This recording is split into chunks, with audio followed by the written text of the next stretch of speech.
জনগণের যে জোয়ার আমাদের দিকে, পুরুষ মহিলা নারী সবাই সর্বস্তরের মানুষের যে ব্যাপক জনসমর্থন আমরা দেখতে পাচ্ছি, এইটাই তাদেরকে আজকে উস্কানি এই পর্যায়ে তারা নিয়ে এসেছেন যে তারা ময়দান তাদের আসলে অবস্থান নেই, জনগণ তাদেরকে সমর্থন করছেন না।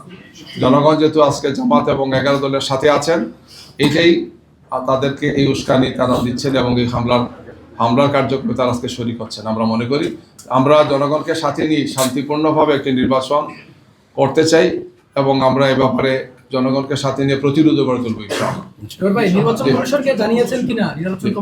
আমরা সব জায়গাতে স্থানীয়ভাবে জানানো হয়েছে, আমরা কেন্দ্রীয় নির্বাচন কমিশনে আমরা যাব, কথা বলবো ইনশাআল্লাহ। জি,